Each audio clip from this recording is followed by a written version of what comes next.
नमस्ते दोस्तों और स्वागत है आपका हमारे चैनल पर। आज मैं आपको एक कहानी सुनाने वाली हूँ, एक घने और हरे भरे जंगल की, जहाँ हर तरफ खुशियाँ ही खुशियाँ थीं। एक समय की बात है, एक खूबसूरत जंगल था जिसका नाम था नंदनवन। वहाँ के जानवर, चाहे वो शेर हो, हिरण हो या छोटी सी गिलहरी, सब मिलकर रहते थे। नदियाँ कल कल करती बहती थीं और पेड़ों पर रसीले फल लदे रहते थे। हर सुबह पक्षियों के मीठे गीत से होती थी और हर शाम जुगनुओं की रोशनी से जगमगा उठती थी। जंगल में किसी चीज की कोई कमी नहीं थी, लेकिन फिर अचानक सब कुछ बदलने लगा। नंदनवन पर जैसे किसी की बुरी नजर लग गई हो। बारिश का मौसम आया और चला गया, पर आसमान से एक बूंद भी नहीं गिरी। सूरज की गर्मी तेज होती गई। धीरे धीरे कल कल बहने वाली नदियां सूखकर पतली धाराओं में बदल गईं। हरे भरे पेड़ मुरझाने लगे और उनके पत्ते पीले होकर झड़ने लगे। तालाबों में सिर्फ कीचड़ बाकी रह गया था। जंगल की खुशियां जैसे गायब हो गई थीं।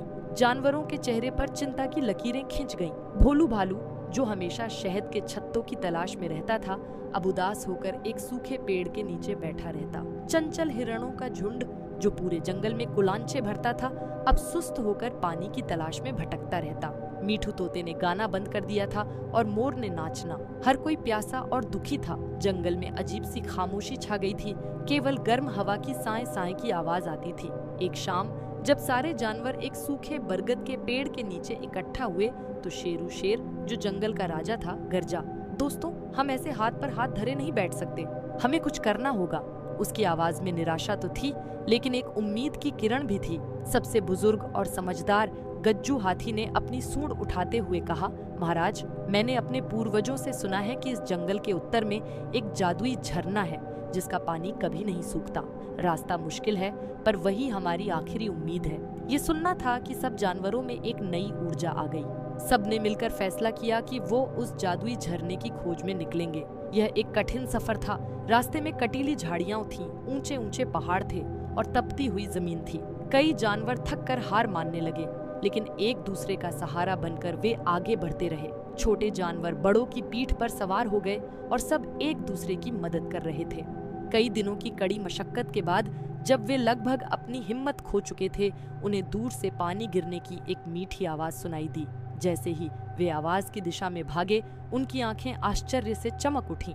सामने चट्टानों के बीच से एक खूबसूरत झरना बह रहा था। उसका पानी क्रिस्टल की तरह साफ था। सारे जानवर खुशी से चिल्ला उठे और दौड़कर झरने में कूद गए। उन्होंने जी भरकर पानी पिया और खूब नहाए।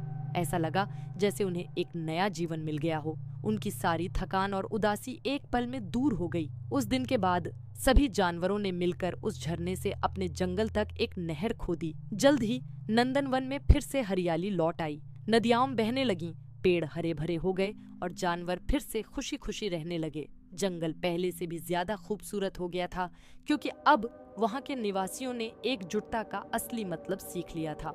तो दोस्तों, इस कहानी से हमें यही सीख मिलती है कि मुश्किलें चाहे कितनी भी बड़ी क्यों न हो, अगर हम सब मिलकर उनका सामना करें तो कोई भी बाधा हमें रोक नहीं सकती। उम्मीद है आपको ये कहानी पसंद आई होगी। अगर हाँ, तो वीडियो को लाइक करें, अपने दोस्तों के साथ शेयर करें और हमारे चैनल को सब्सक्राइब करना न भूलें। हम आपके लिए ऐसी ही प्यारी प्यारी कहानियां लाते रहेंगे। धन्यवाद।